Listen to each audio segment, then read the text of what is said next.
आज जो अच्छी बात यह है कि अगले हफ्ते के लिए बेल की हियरिंग लग गई है और ये हाई कोर्ट से तो बहुत बेहतर है, क्योंकि आपको पता है कि हम कई हफ्तों से इस्लामाबाद हाई कोर्ट जाते हैं। सारे एमएनएज, एमपीए, सेनेटर्स सब हमारे साथ जाते हैं कि एक वहाँ पे तारीख लग जाए अलकादिर की बेल हियरिंग की। और आपको पता है कि पिछले 3 महीने से वहाँ रोज़ा हर हियरिंग पे वो जो ये डोगर साहब हैं, चीफ जस्टिस डोगर, ये एक तारीख देते थे और जब वो तारीख आती थी तो वहाँ पे वो इमरान खान की बेल हियरिंग नहीं सुनने को तैयार थे, या वो डिसमिस कर देते ताकि उसको भी हम सुप्रीम कोर्ट में ले आएं। वो भी नहीं वो करते, वो सुनते ही नहीं हैं। तो ये अल्लाह का शुक्र है कि सुप्रीम कोर्ट ने अगले हफ्ते की 19 तारीख दे दी है कि बेल इमरान खान की 9 मई की जो लाहौर हाई कोर्ट ने डिसमिस किया उसकी वो अपील सुनेंगे। लेकिन जो आज ये याहिया अफरीदी साहब की एक बात थी जो हम लॉयर से, अब ये जो लॉयर्स हम इन्हीं से पूछ रहे थे कि क्या मतलब था उनका। उन्होंने कहा अब प्रोसिक्यूशन को और हमारे लॉयर सलमान सफदर को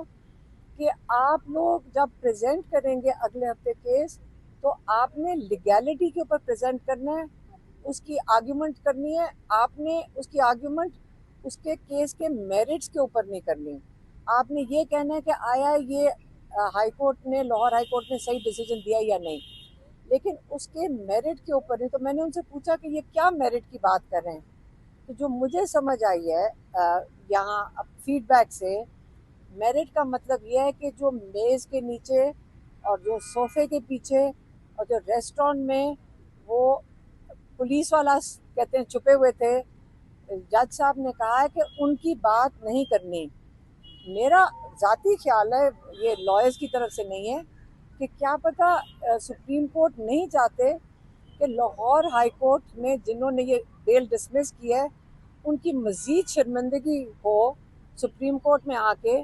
जब वो मेज़ के नीचे छुपे हुए की और सोफे के पीछे छुपे हुए की साजिश सुनने वाले की बात वो नहीं करना सुनना चाहते यहाँ पे। तो यही है कि वो हाई कोर्ट को नहीं शर्मिंदा करना चाहते होंगे, क्योंकि इस किस्म का फैसला तो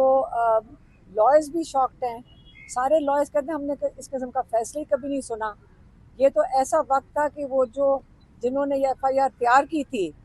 इस वक्त झूठी गवाहियों पे,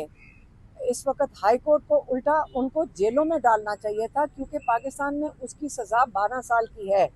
और झूठी गवाहियों के ऊपर आप लोगों को 10-10 साल की सज़ाएं और कंस्पिरेसी के ऊपर आप लोगों को इतनी इतनी बड़ी बड़ी सज़ाएं दे दें। तो ये तो मेरिट, ये अगर मेरिट इन पुलिस वालों का था तो मैं यही कह सकती हूँ कि हम दुआ कर सकते हैं कि हमारे जजेस हिम्मत करके हम सबको इंसाफ दें। जिन लोगों को गैर कानूनी सज़ाएं दी गई हैं, अल्लाह ताला जजेस को हिम्मत दे और उनको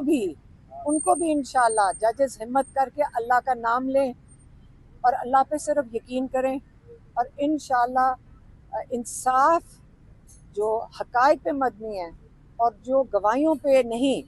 जो सबूत पे मबनी है, अल्लाह ताला इन सबको हिम्मत दे जजेस को कि ये मेरिट के ऊपर ये लोगों को ये जो सज़ाएं हैं, जो फैसले हुए हैं, ये इसको गैर कानूनी करके और सही फैसला दे सकें, सबके केसेस पे मेरिट ला सकें। मेहरबानी।